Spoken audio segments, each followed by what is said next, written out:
Olá pessoal, meu nome é Fernando Camelo, sou professor da Universidade Federal de Alagoas e hoje a gente vem falar um pouco sobre vieses em pesquisas científicas.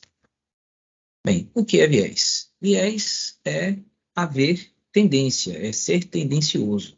E a tendência gera uma parcialidade, e a parcialidade compromete a pesquisa e, naturalmente, a uma eventual evidência que se possa ter naquele estudo. O risco de viés ele pode ser calculado, né, de forma qualitativa em baixo, incerto e alto, e apenas o risco baixo pode favorecer a evidência. O incerto e o alto, não.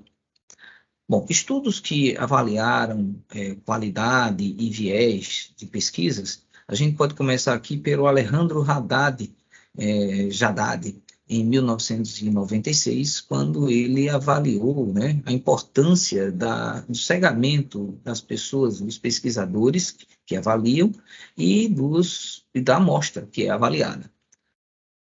Outras ferramentas vieram, né, em sequência, como a Amistad, que avaliou a qualidade de revisões sistemáticas, a Crochan, que produziu o seu handbook com diretrizes sobre como fazer uma revisão sistemática e também a avaliação do risco de viés, né? E o Grade, que é uma ferramenta que avalia a qualidade metodológica com muito rigor, né? E é muito usado em algumas revisões sistemáticas para ajudar, né, a avaliar os estudos que são incluídos nessas revisões. A ferramenta ROB, que avalia estudos de ensaios clínicos randomizados, né, em 2011. Aqui a Newcastle et al. Skill, em 2013, para avaliar estudos observacionais, especialmente coorte e caso-controle, né? E aqui o Robbins, que em 2014 veio para também avaliar estudos de intervenção, mas que não sejam randomizados. O Circle, em 2014, gerado aí para avaliar o risco de viés em estudos com animais, estudos pré-clínicos, né? O ROB2, que podemos dizer, uma evolução do ROB, né, 2011 para 2019, ele veio aumentar o rigor das avaliações do risco de viés em estudos de ensaios clínicos randomizados. Bom, estudos de anatomia, não necessariamente apenas com cadáveres, mas estudos de anatomia, pode ter o seu risco de viés avaliado pelo QACS.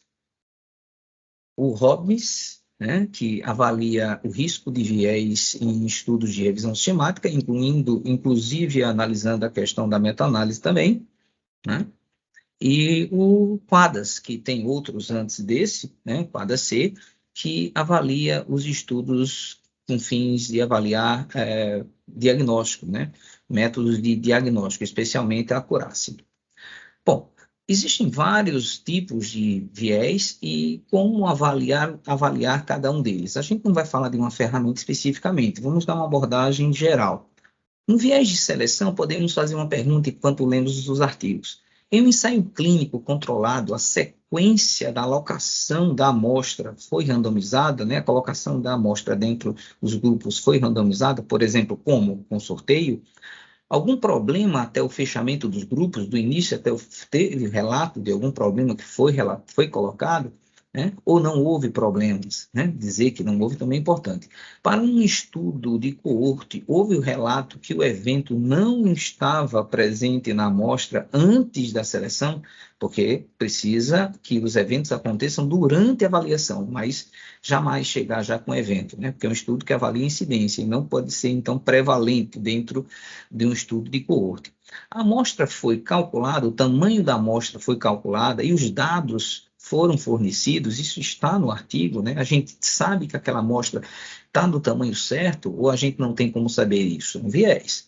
A amostra foi probabilística, ou seja, a amostragem foi probabilística, ou seja, a seleção daquela amostra não teve a interferência do pesquisador, né? Viés de performance, o mascaramento da amostra, os participantes, né, que receberam, por exemplo, as intervenções da pesquisa, sabiam qual intervenção foi feita neles? Por exemplo, sabia que ele estava tomando um comprimido com placebo, se o comprimido era a medicação, se a vacina era o placebo, o imunizante, né? Então, assim, se era o laser realmente que estava recebendo, ou era o laser com o aparelho desligado. Então, não ter o conhecimento ajuda ao paciente não ter um comportamento de risco após o tratamento ou mesmo durante o tratamento, né? Quem realizou a intervenção sabia se estava fazendo a intervenção testada ou do controle? Por exemplo, quem estava dando um comprimido, sabia que aquele comprimido era o placebo ou era a medicação? Não pode saber, porque a abordagem tem que ser homogênea para os dois grupos, não ter diferença, né? Se souber, vai poder haver o risco de comprometer a naturalidade, né, dos procedimentos durante a intervenção. Viés de detecção. O pesquisador que estava avaliando os resultados, ou seja, os desfechos das variáveis, sabia qual grupo pertencia à amostra avaliada. Na hora que recebe as informações para o processamento, análise, né, interpretação dos dados, o ideal é que cheguem os dados, mas sem saber se aqueles dados estão vindo do grupo teste ou do grupo controle, né? O avaliador dos dados vai agir também de forma homogênea para ambos os dados que recebam. Os resultados foram obtidos através de autorrelatos da amostra. Por exemplo, o pesquisador pergunta para o sujeito da pesquisa: você está estressado? E aí o sujeito da pesquisa, a amostra, responde: sim, estou estressado. Não, não estou estressado. Quer dizer, a própria pessoa já está definindo o próprio resultado. Isso é viés. Tem que ter uma análise imparcial, objetiva, criteriosa, que não dê margem até mesmo a questão da competência, né, de quem está dando essa resposta. Subjetivo e impreciso. Né? Viés de atrito. Foram relatados, né, se houve perdas ou exclusões das amostras dos grupos.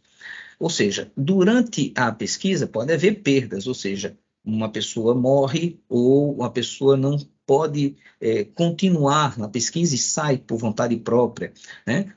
Ou houve exclusão, o pesquisador tirou a pessoa, aquele sujeito da amostra. Isso, mesmo que não ocorra, zero precisa ser dito. Não houve perdas nem exclusões. E se houve, claro, precisa relatar, explicar, justificar, enfim. Foram oferecidas informações sobre o segmento, o follow-up da amostra, ou seja, foi dito quanto tempo de acompanhamento foi feito, se toda a amostra testada ou controlada seguiu esse período, ou se houve diferenças, alguém seguiu o tempo menor, outro maior, e por quê, né? Esse tempo de segmento ainda tem que ser analisado se ele é um tempo adequado ao contexto da pesquisa, porque se for menos, né, pode ser insuficiente para chegar a um resultado desejado. E se for tempo demais, por exemplo, pode perder-se a sensibilidade de haver ou não diferença entre os resultados do controle e teste. Por exemplo, a cura poderia ser mais cedo para um do que para outro, se o tempo foi demais, e se houver apenas 2 pontos de avaliação, o baseline no início e o final, complicado. Se houver vários momentos de avaliação, isso pode ser reduzido, esse risco de perder o momento da melhora, né? E as diferenças entre as melhoras do grupo controle e grupo teste. Foi relatada a intenção de tratar, ou seja, houve crossover, por exemplo, uma pessoa que está no grupo controle, sem receber a intervenção, fica mais doente, piora. Aí o pesquisador pode tirar do grupo controle e jogar para o grupo teste. Claro que vai criar um desequilíbrio entre o grupo controle e o grupo teste, e isso também é um viés, porque a pessoa que entrou no grupo controle chegou no meio do caminho e passou para o grupo teste e passou a receber. Então, essa pessoa nem vai ficar completamente igual ao grupo controle e nem ao grupo teste. Então, o ideal é excluir, né, essa amostra. E, claro, respeitar questões éticas, se houver a possibilidade de tratar fora do estudo, fazer o devido tratamento e explicar a sua exclusão. Essa seria a melhor conduta. Viés de informação. As variáveis planejadas foram todas avaliadas em toda a amostra, ou seja, toda a amostra tiveram os seus resultados avaliados, ou teve uma amostra que foi filtrada ali e apenas uma parte foi realmente avaliada.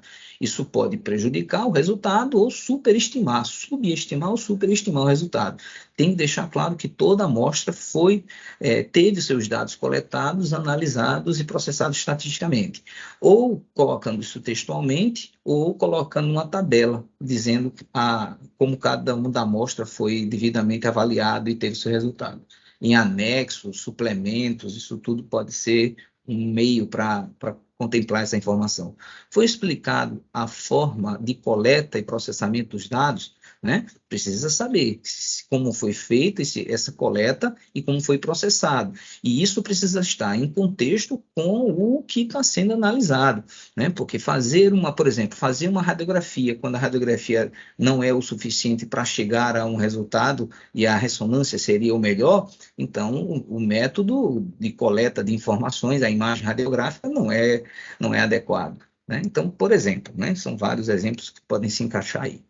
Ficou claro como foram registradas as variáveis categóricas e as numéricas contínuas, né?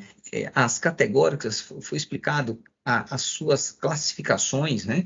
E elas foram devidamente, adequadamente interpretadas, assim como os números, né? Os resultados numéricos estavam de acordo com parâmetros de análise, eles foram interpretados de forma correta. Tudo isso precisa ter, claro, uma base metodológica inicial para que se possa interpretar se aquele resultado foi respeitado e se o número expressado no resultado foi corretamente colocado, se houver condições para esse tipo de análise. Extrapolou os limites do estudo, né? A pesquisa extrapolou, por exemplo, um estudo com animais, indicando que aquele resultado pode ser usado na vida cotidiana de seres humanos. Por exemplo, não dá. Viés de confundimento foram amenizadas as probabilidades de um evento ter ocorrido por um fator de risco diferente do analisado. Vou dar um exemplo aqui com um teste de sensibilidade pulpar usando frio, né? Spray refrigerado. Usando esse spray refrigerado, um adolescente e no idoso, por exemplo, no mesmo incisivo central de cada um. No adolescente, quando faz o spray, ele sente dor, o declínio é curto. Isso indica que a polpa está clinicamente normal. No idoso, faz o mesmo spray e a ausência de sintomas, o que pode inicialmente pensar é necrose pulpar. Bom, se basear apenas nesse tipo de análise, pode haver uma confusão aí, um confundimento. Então, precisa pensar, a densidade de dentina é a mesma para os dois? O volume de polpa é o mesmo para os dois? Dentina mais esclerótica nas pessoas mais idosas e polpas mais atrésicas pode criar um isolamento. E aí, fazer uma pergunta, o desfecho é saúde pulpar? Bom, pode ser, porque se você fizer outros testes complementares, principalmente nas pessoas idosas, testando outros dentes, fazendo radiografias, pode confirmar se aquele caso de ausência de sintoma é apenas uma situação que foi analisada não com o melhor método de diagnóstico, porque no contexto não se aplica, não vai ser confiável. Então, vai gerar uma confusão. Então, talvez outros métodos de diagnóstico precisam ser aplicados para acabar com essa confusão. Né? Registros prévios da pesquisa. É interessante que as pesquisas sejam registradas previamente para que se saiba qual é a intenção antes de se escrever o artigo. Quando isso se faz, fazendo a comparação dos dois, pode-se perceber que o pesquisador tinha uma intenção, essa intenção foi realizada na pesquisa e não houve mudança no meio do caminho. Isso é de grande valia na confiança daquilo que foi feito. Declaração de conflito de interesse faz com que, a pessoa possa entender que o pesquisador não tem nenhum tipo de ligação, principalmente financeira, né, com algum tipo de marca ou instituição que esteja envolvida na pesquisa, para que realmente fique livre para poder expressar o resultado verdadeiro sem nenhum tipo de pressão ou conflito de interesse, literalmente. Então, agradeço o acompanhamento até aqui, espero que tenha sido útil todas essas informações e, se possível lá, dá um like para a gente e se inscreva no canal. Muito obrigado.